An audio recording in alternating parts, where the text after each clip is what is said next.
Hello, you wonderful people, and welcome to another episode of Super-Fanta-Fi. This being a show where we talk about TV shows of the supernatural, fantasy, and/or science fictional genre. For today's episode, I'm going to talk about the latest episode of Chapelwaite. A lot of really interesting things went down in this episode, so let's break it down. So first and foremost, let's start off what we got in our opening, where we saw James going nuts and killing people, and obviously like the affliction has hit him, where it's like, oh, he's cut up his nose because he's trying to get the worm out, and he has the book, and I was like, okay, which we later on find out is like the mysteries of the worm is the book they're looking for. It's like the promise there, or rather the promise as well as Jacob's essential Bible. So obviously you have Silence trying to talk her father off a ledge, but for him it's like, I've seen what's coming. The worm is coming. The fact of the matter is, before God dies, I'm going to save you. And the sad thing is, we see that history repeats itself over and over and over again. The fact is that you have James trying to kill his daughter, Silence. Silence then later on is trying to kill herself and her two sons because she was being driven mad by this. But then like the constable at the time, he was younger, like about the same age, ended up rescuing them, but he wasn't able to save Silence in time.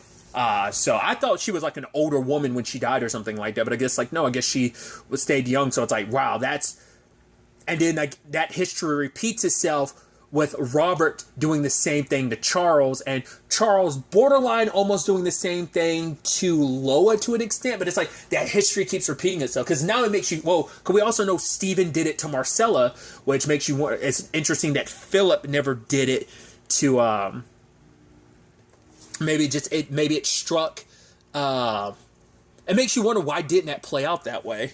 Why didn't Philip do it to Stephen, but Stephen did it to Marcella? Like, you know, like there was kind of a hiccup there, but you know, maybe it's because of their current circumstances, but who knows? But it's like that it just shows you just like how sad that the history of this family is. And especially because like Loa is so against her dad right now, because she's always felt like there's something in her dad that scares her. And now it's like, right, hearing Stephen, who promised of like knowing, you know, that anger and loneliness, because she feels a loneliness that she can't really describe or bring up to anyone else. And her father's like, right, don't listen to him, Stephen the Deceptor. But she's like immediately like, he's not like us, he's something else. And he's promising to bring mom back, which immediately you're like, vampire rules. It's like, there's no way you can bring your mom back. That's why I was like, it makes sense that it's a lie, because like I was like, yeah, her body's in the bottom of a water. Like, there's no like, you would like, also like vampirism is about, you know, bring like the undead, but you can't, maybe it has to also be a fresh enough death too. Like, plus she died months ago, because it was like when they finally made it to Preacher's Corner, they like, she had already been gone for like months. So like, even if there is like a time window in which vampires can resurrect the dead into vampires, because once again, it also depends on the continuity. You have something like the Vampire Diaries, which like in that continuity, you basically, if someone dies with vampiric blood in their veins, they come back as a vampire. Because it takes like 24 hours for it to leave your system. So if you die in that 24 hours, you come back as a vampire. So I don't know if there's still we'll talk about it later, but like, who knows if there's a window of opportunity open for that to be a thing. Because we do see that like Stephen and Philip did, like Stephen definitely died. He hung himself. So maybe they got to him enough time for it to be like, yeah, you can like resurrect someone, like if the body's still fresh enough dead. If it's still fresh, like if it's long, I mean, I think you probably need the body, plus it has to be relatively fresh. We'll have to wait and see what, you know, once again, everything's got its own rules, which I'm jumping the gun a little bit, but I'm like, I figured, I was like, was this a vampire situation? Because I didn't go into this knowing it was vampires, but everything started leaning. I was like, this is all leaning towards vampires. And it's like, yep. I was like, I didn't know. I mean, I guess it's Stephen King, but I'm like, I mean, when you think about what the It clown is, it's like, oh, it's a killer clown. And you're like, actually, wasn't that like is it a demon or an alien? I always forget what that thing actually is. It's been a while since I even saw like the reboot. I still have to watch part 2. I've only seen part 1, but I saw like the original 90s like miniseries. But regardless, like that thing is otherworldly and stuff like that. But I'm like, it's Stephen King, so should it come as a surprise with everything he's ever done? The Mist, the Langoliers, like, come on, you know. But it's like, it's still kind of crazy to think like, well, of course, like, I mean, once again, this could just be like adaptation wise, but it's like, of course, at some point Stephen King's going to dabble in vampires. Because interestingly enough, the TV show Nosferatu, NOS4A2, but it's Nosferatu, was written by his son Joe Hill. Joe King, right? Wasn't that his name? But that's his son wrote the book that show is based on, of the same name. So it's like, yeah, like that was him like tackling like vampires and stuff like that. But it's just like, I guess it just never, because I'm not well versed in everything Stephen King's ever done. So like I don't know like all the different monster related things he did, like other than like, you know, like I said, like It, The Langoliers, and The Mist. Those are like ones that immediately come to my brain. But then like you have like Misery and God, was it Rose Red? Obviously, The Shining. You know what I mean? So like I think that's why when I think Stephen King, I think more on those lines of like, yeah, like was it Rose Red like dealt with ghosts and stuff like that? But still, it's just like I just never think of your more traditional monsters, even though like he has tackled monsters before. Like once again. Because even though it's like it's a very loose adaptation of what the book is about, Haven, compared to like, once again, because like having read I've never read the book totally, but knowing like a little bit about what the Colorado Kid is, that is the most loose adaptation you'll ever like. It's like, man, they do not kid when they say loose adaptation. Regardless, I'm going on a huge tangent, but it was just like, it kind of threw me for a loop to be like, oh, vampires. It's like, well, of course, interesting. But circling back to the whole point I was making, like I went on a huge tangent, I do apologize, but it is that Loa doesn't want to believe her father just because of everything. It's like he was right about Steven being like someone you shouldn't listen to. And I think it's fascinating. I was like, the moment she went into Rebecca's room, I was like, please don't go in there. Please don't go in there and find the book. You're going to find the book and it's going to be a whole issue. She didn't bring it up immediately, but she kept it like deep inside. Because I think it's because they're on some level, she did start liking Rebecca, but she started being worried like, right, you like her, and he's like, no one will ever replace your mother, like, and nor would I ever ask you to have anyone replace your mother in your heart.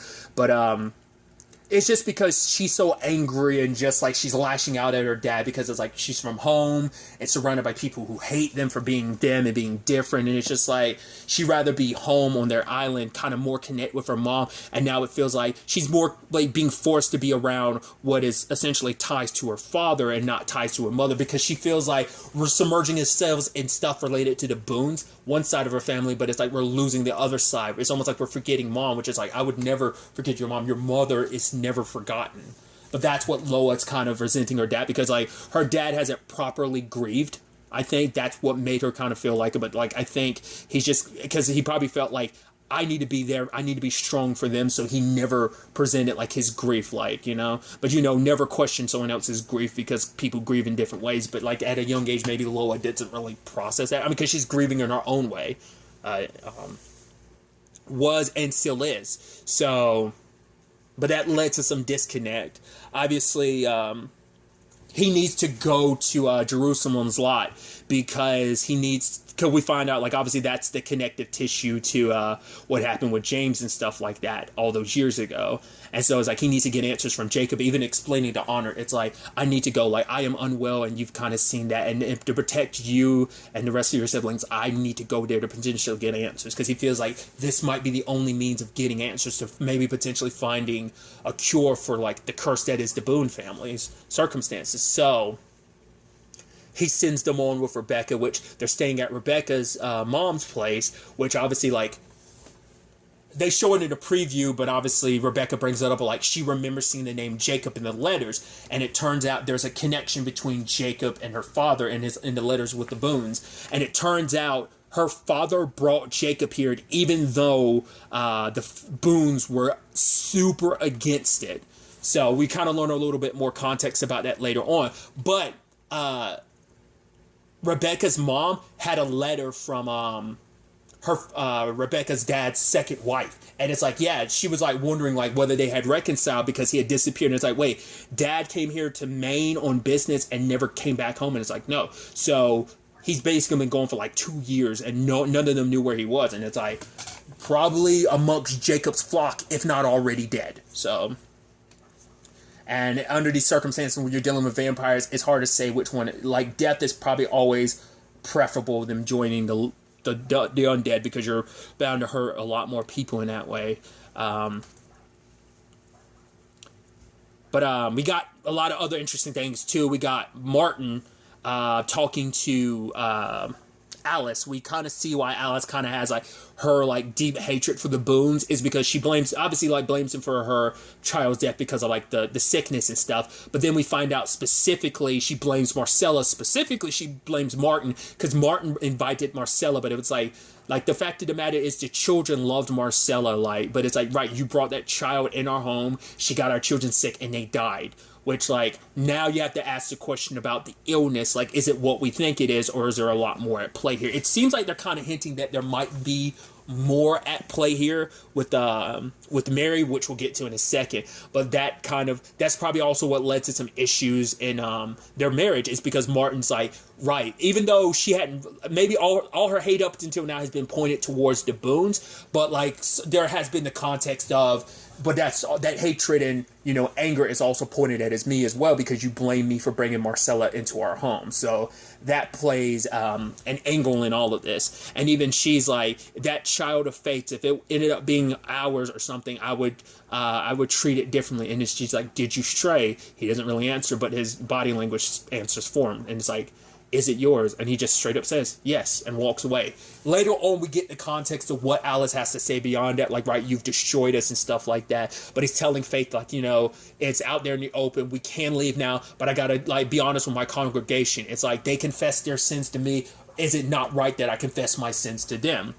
But Faith kind of opens up about, right, what's going on about Jacob. You know, she talked about, like, she lost her parents, and so she was an orphan. So as a teenager, she had to prostitute herself to survive. And she met someone like Jacob, a man that's unknown, someone that terrified her, and obviously opens up about, like, them not being human, them being undead. She's like, these marks, I told you they were like chickenpox. No, it's from them feeding on me. They feed on us humans. We supply them with food, looking for, like, the mysteries of the worm. It's like, we need to get out of here now. But obviously Martin doesn't believe her, but it's like, yes, because they worship a god that existed before Jesus, before the Satan, you know, before God, before let there be light, when there was just darkness. The worm is an ancient, you know, god that they worship, that they're trying to rise, that's what the book is about.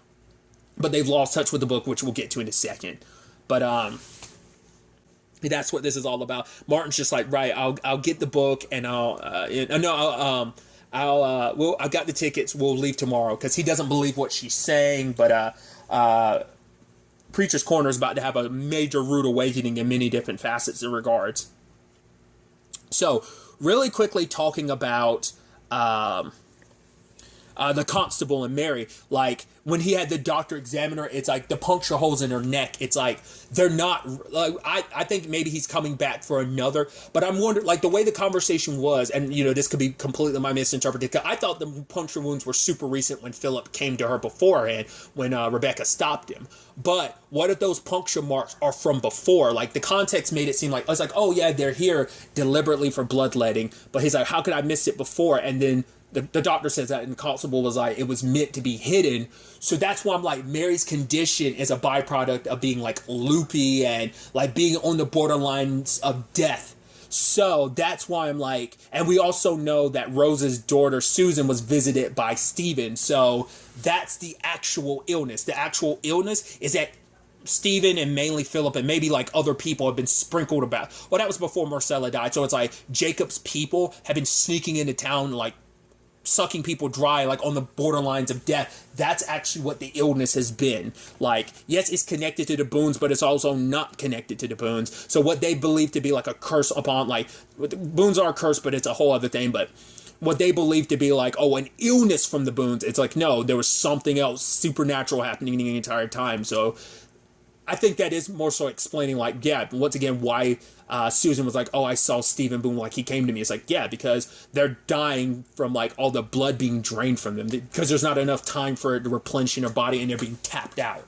So that's why these people are dying. It's not an illness, but it's like the marks are so small, and unless you know what you're looking for, you wouldn't look for them, because the point is to hide them, because you're trying to hide their very existence, except for, like, the promise and followers that follow. So in regards to this, the constable tries to lock Mary up and tries to stay on guard, but Philip snuck in, and, you know, obviously vampire rules, you know, it depends on, like I said, different things. Because, like, I even, you know, I'm going to be referencing, because I think it's so interesting, like, different things have vampire rules, because you compare, like, Rosario plus vampire, and that continuity of that like manga slash anime series, vampirism isn't something you can necessarily, you can't spread it by like, oh, I'm gonna bite you and drain your blood. It's like, it doesn't work like that.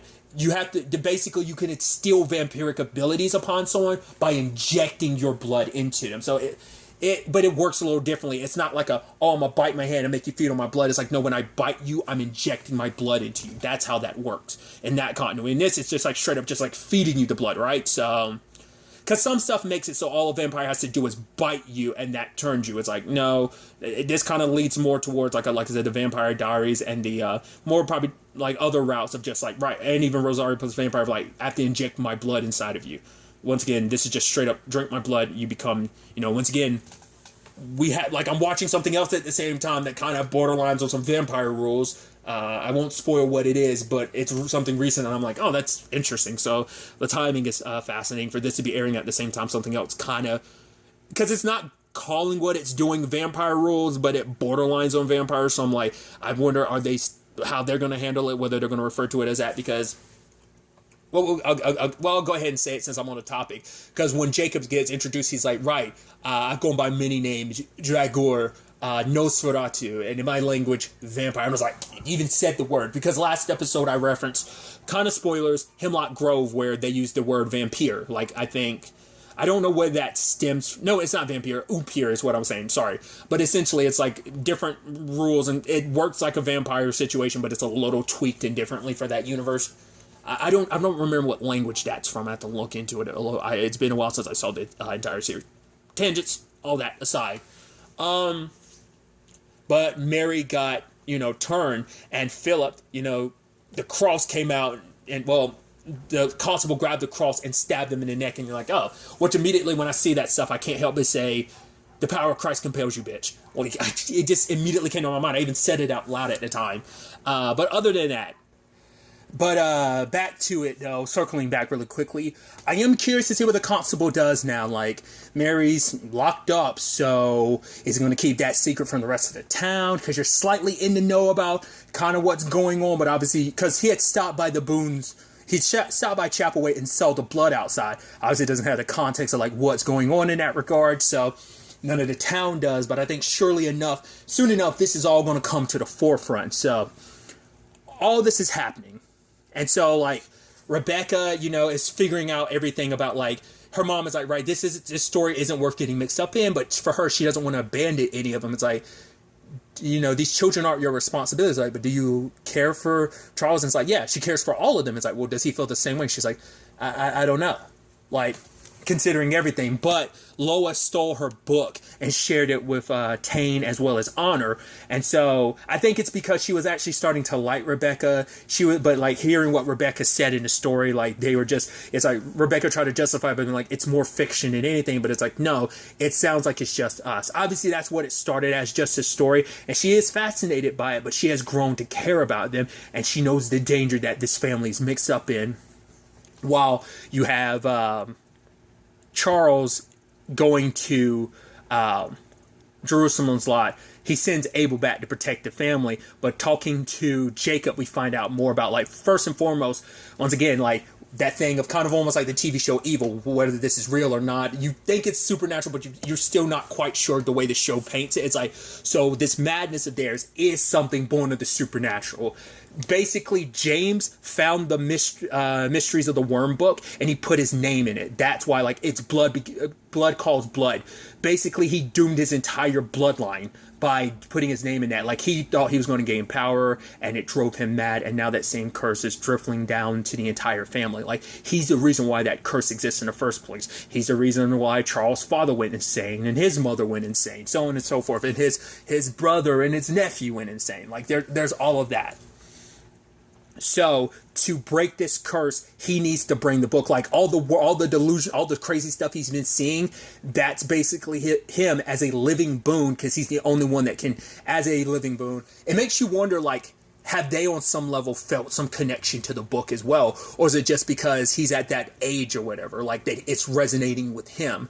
Because it's like, I'm wondering, like, maybe because his children aren't full boons, but I'm like, no, he's not a full boon either, because considering, like, yeah, but he's a full boon in the sense of, like, his mother, his father, but, like, that's why I'm like, why Charles, and maybe it just hasn't, maybe because it has to be because the curse hasn't activated in them yet, so that's why they can't, the curse's reaction in him is because of the books, like, resonance from the book, so that's why he's seeing all this crazy stuff, it's basically trying to draw him to the book. Jacob initially got Stephen and Philip because he was hoping they would lead him to the book, but someone had stolen the book. Who knows? Because that's what at first I was like, because we saw, the last time we saw it in the context of the story was when the constable saved them, when their mother tried to kill them all.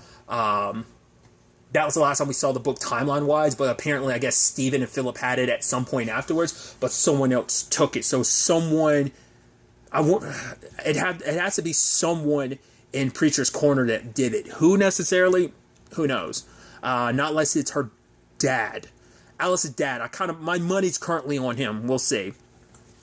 But, Charles, as the only currently curse-activated living boon, can be the only one to find it. But Philip and Stephen want to take it for themselves. So Jacob's like, you'll need to give it to me and I can break the curse. But it's like, for him, it's like, I would rather die and then let you hurt my family anymore that you have. But Rose gets taken and so does Abel, and he kills Rose in front of him. And it's like, he lets Abel go, but it's like, right, bring me the book, and remember, I'm the only one that can save you. But the problem is, because of Loa being in the state that she's in, listening to sadly Stephen's lies, she goes back to Chapelwaite, and he's waiting.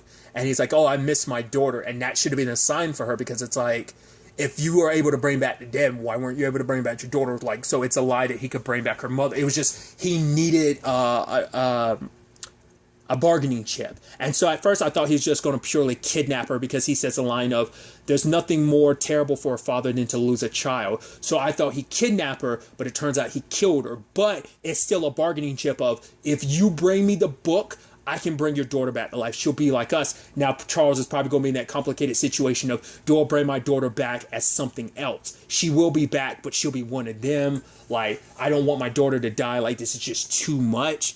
So it's sad that happened. Like, I'm because he knew he could prey on Loa amongst any of them, because he saw a lot of Marcella, I guess, like that loneliness and anger inside. Like, he knew that he could use that against them. Because that was the whole point of, like, why Charles got brought here in the first place, because they needed a living boon for the curse to resonate through. So that's why Stephen set this all in motion. So he's never going to forgive Stephen for doing what he did. So it's going to be so fascinating to ultimately see where all of this ends up taking us going forward into the next episode. But really, that's all I'm going to talk about. Till the next time we meet, be happy, be safe, live life to the fullest, and enjoy it. Good day, and goodbye.